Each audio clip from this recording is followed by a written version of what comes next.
before I discovered neurolinguistics, before I discovered reframing, dissociation, taking yourself out of the story, putting yourself back into it, I never would have thought of any of those type of techniques in order to help them overcome a fear or something like that. I would have just tried to sink or swim, just stand up there and tough it out, buddy. And, and none of that stuff works. You got this. Yeah, a lot of that.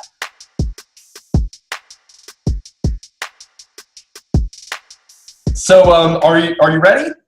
I'm ready. Awesome. Very good. Well, thank you so much for making time for me today. I really appreciate it. So Deanna, go ahead and tell me, what is it right now that you're currently doing? Are you with Carnival, or is that a contract job that you do?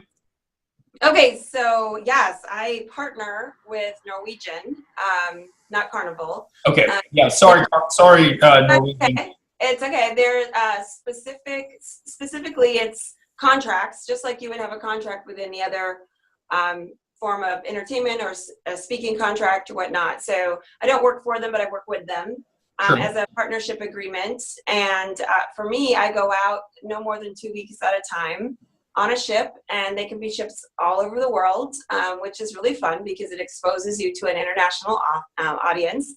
And tend to meet a lot of people from UK, Australians, a lot of Indians, and of course a lot of Americans. So I think it's fun to be able to be exposed to the larger audiences and to more of an international connection and network.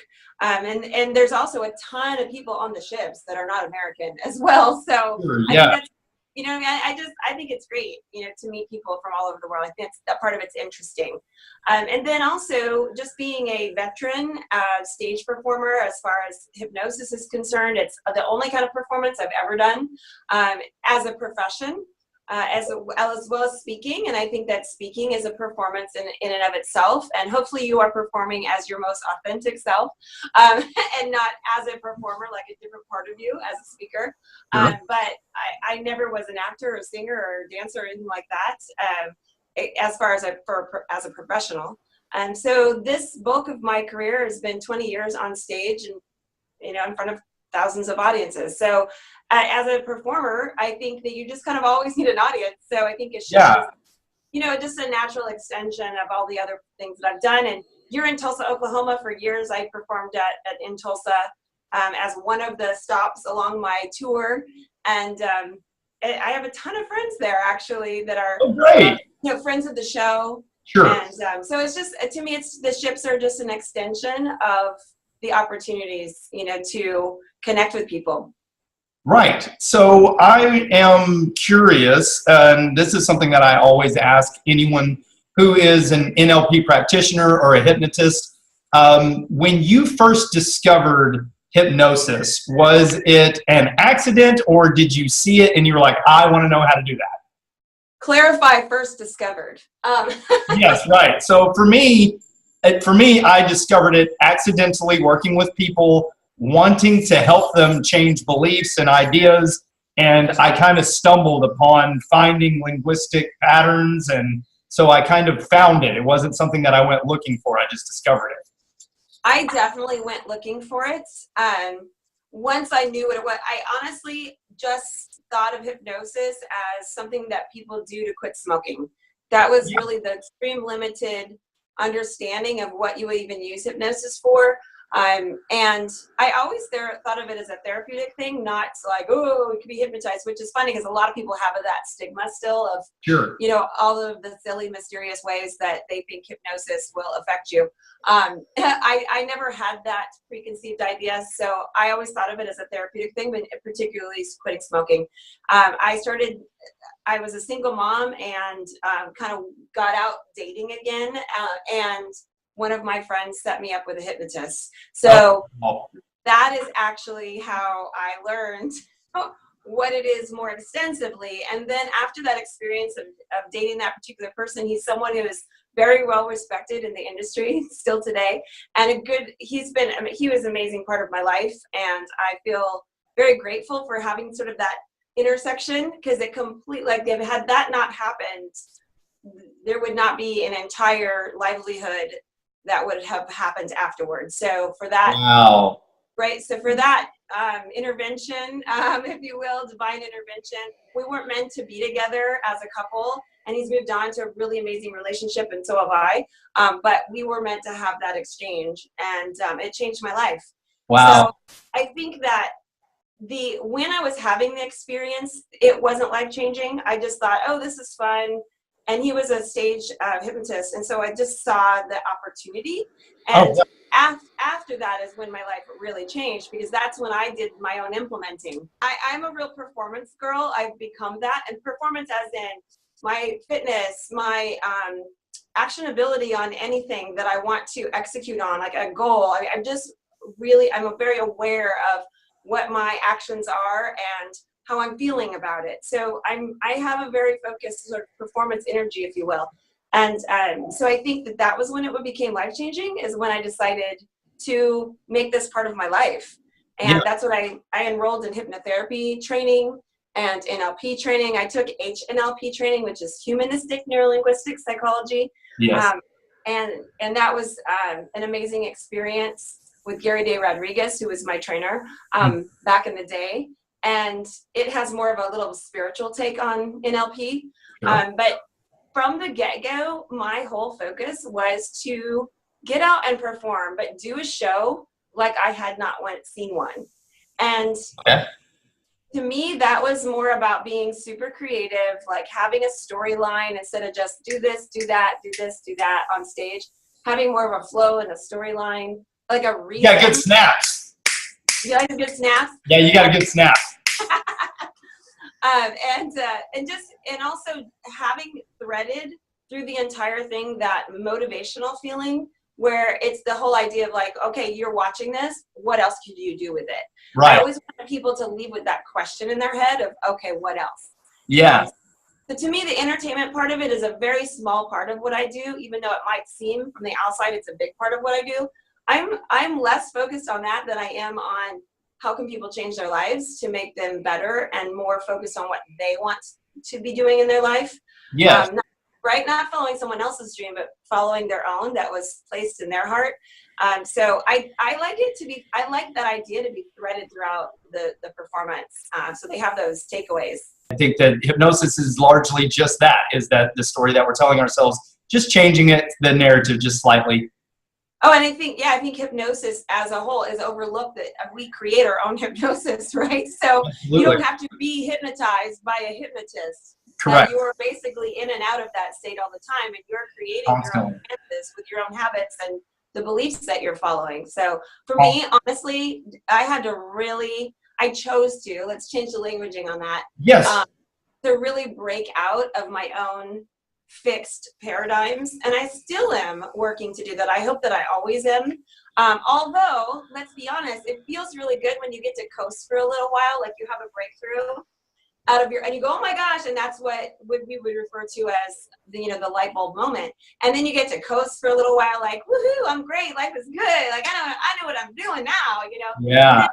You cruise towards your goal or whatever is that bliss, and then you kind of hit the next piece of resistance, and you get to break through that next one, which always feels kind of a little bit hard, right? It feels it feels foreign when you hit it. It's almost like it's brand new, like you've never hit it before. That wall, that obstacle, that barrier that keeps you from that next going on. It's an unusual feeling when, like you say, you figured things out, you've hypnotized yourself into this state that's flowing very well. You got lots of good energy, and then all of a sudden it's just boom, it's there. And and each time it's as if it's the first time. We're like, what's happening? I don't get this. I'm supposed to have to figure it out. But I think that that's where the beauty of acceptance comes through. That's something that I've been really working on lately. I just feel like this, because there's a lot of new things that are happening in my life, and I just keep going, I fully accept it. I fully accept what the responsibility is that comes with this. And I do remember asking for it. You're right. Yeah. I do remember asking for it like 2 years ago. Right. And here it is upon me, and I was like, oh shit, this is what this feels like. Okay. Right. So it's all okay, right? But God, there's so much power. Yes. So much power within ourselves to. Right. It sounds so cliche, It does. It does. And if I were talking to anyone else that did not have the capacity, the capability to do what you do, I would probably say that you really have no idea, but you really do have an idea. I do have an idea. So it's kind of nice. And I think that that's really why I wanted to have this conversation on camera, is because I don't speak to many people who do what we do. Like you said, we're all capable. In fact, most people are in a state of hypnosis most of the time, of some degree. But I don't find very many people who are intentional about it and comprehend and understand how to help somebody else change beliefs and change patterns of thought very quickly and easily. What would you say is your fastest induction method that you like to use in oh my gosh, a cold situation? Oh, so we're talking shop. Just for fun. Yeah. It can be so fast, and I'm not one that actually is technical. So I wouldn't even know the names of my inductions. I just do them naturally. No, me neither. But anytime that someone has been, when they're in an emotional state specifically, and they have I feel like the second component to that is they have that open willingness. Mm-hmm. And there's something to the idea that they already know that I'm a hypnotist that brings them to my presence already either closed or extremely willing, right? It's like one or the other, right? And so when they come to me with a specific problem that they might be working out, and as soon as I start asking questions, I think the questions are the prompt. Boom. It could be within seconds that they're in that state. And I'll just say, close your eyes, right? It's as fast as close your eyes. Yeah. Yeah, so, it really can be that quickly, especially for those, like you say, that are willing and really want change. It is very fast. Sure that we give the power back to them, right? Because I think that is the biggest misconception. And I agree. I think that's also why hypnosis gets such a weird attraction of people that are either very legitimate and professional, or we get some quacks. Let's be honest. Goofy people.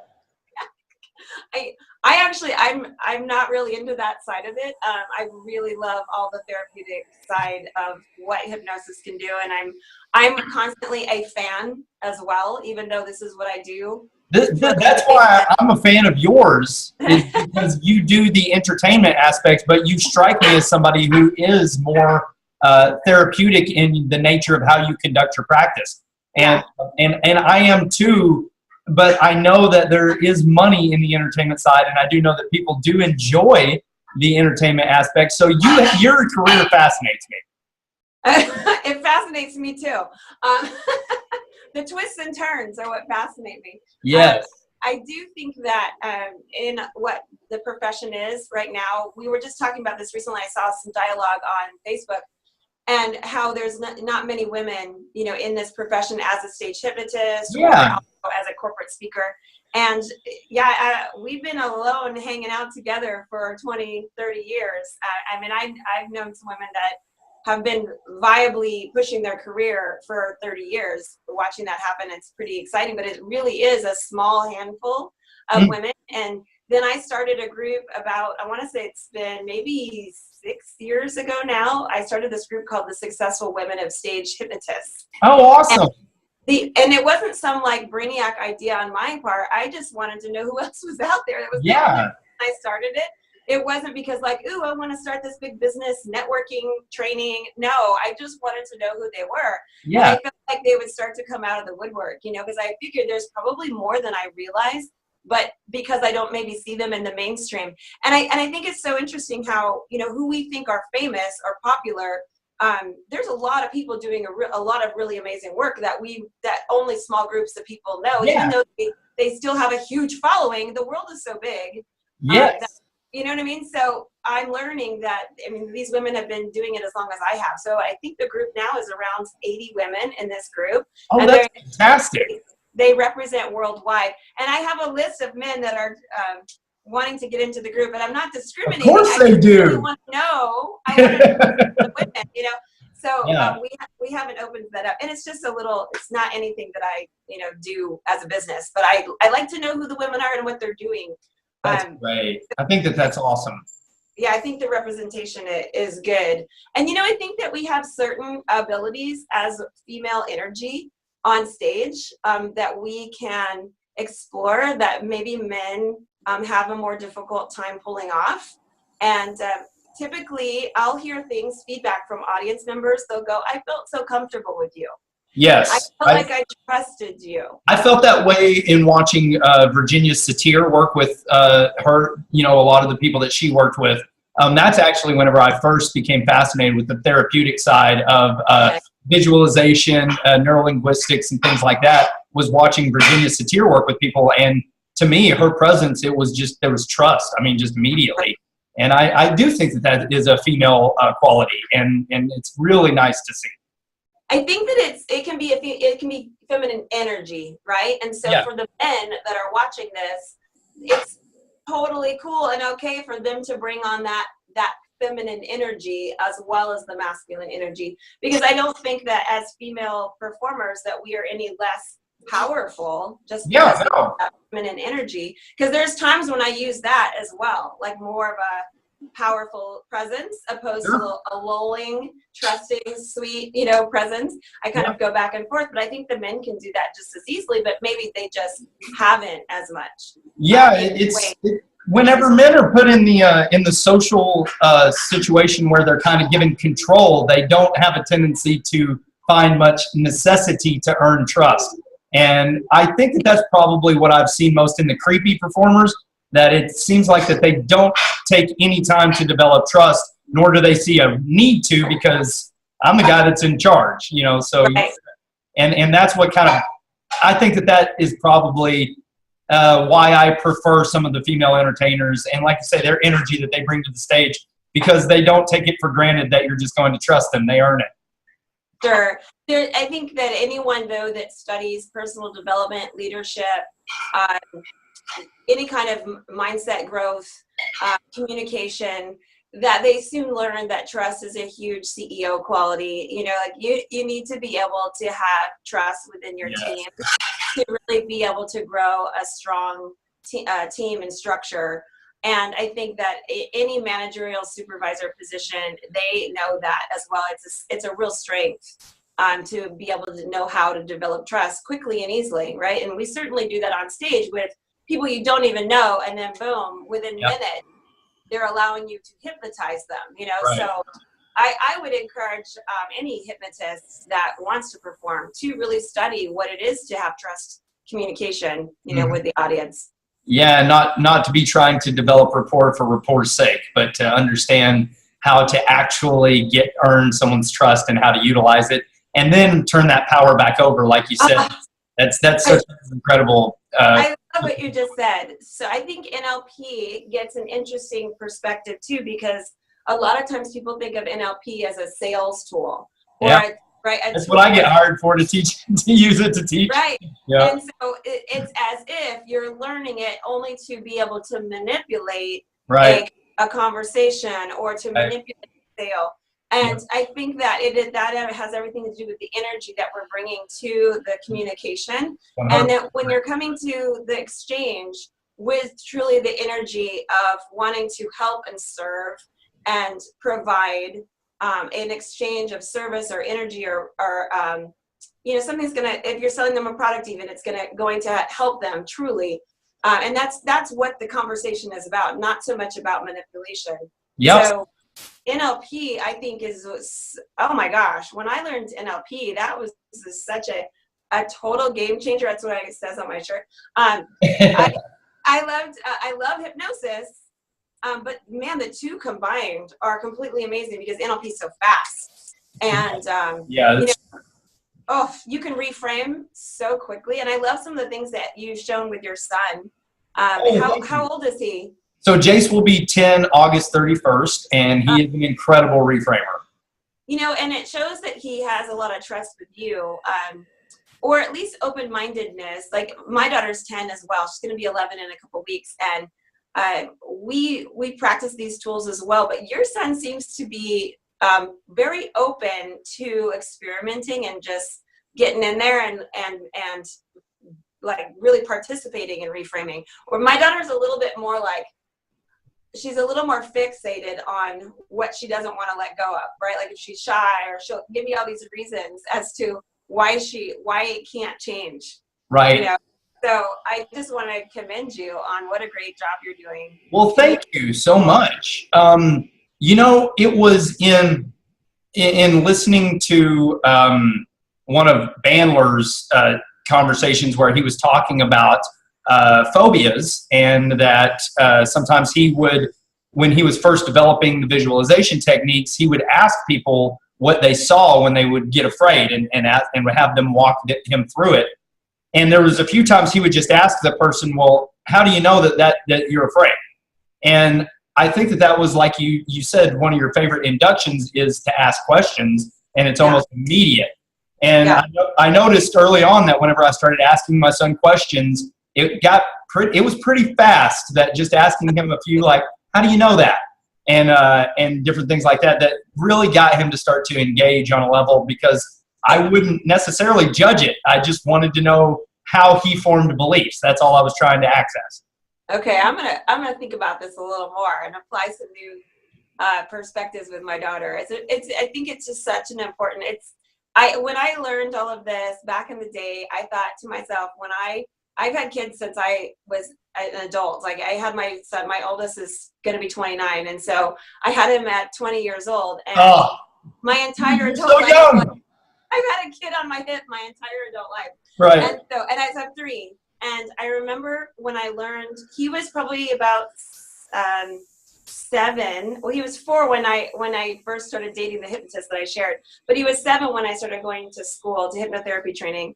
And I thought, oh my gosh, like every parent needs to know how to do this and how to talk to their children, because it can completely reshape their very existence and how they think of themselves and grow their self-esteem. And I mean, we just don't have to actually F them up so bad. Right. Yeah. Tools, you know? Yeah, yeah. And then I went through a little period where I think I caused myself a little anxiety, because then I was so aware of what I was constantly saying and how I was saying it, you know, and I was like, because I had this fear that I might mess him up, only because like I came from a super dysfunctional family, which is why I'm so attracted to this work in the first place. Right. But I don't totally mess up, right? I don't want to mess up my own kids. That is my life quest, and it's also why they've been such a huge part of everything in my career. I travel a lot, but I've always found ways to take them and have them be a part of what I do.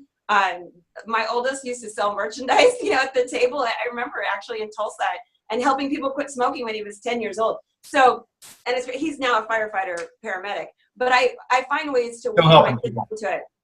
But you know, just being a parent, my whole life, I just always felt my whole adult life, I should say, I always felt just such the importance of your languaging, and you're just emotional control. You know, my husband and I were just having this conversation of like, when things get nasty in a bad communication between family members. We had a friend that called us last night, and they were having a huge fight with their teenage son, and they called us, which is lovely that they felt we could help.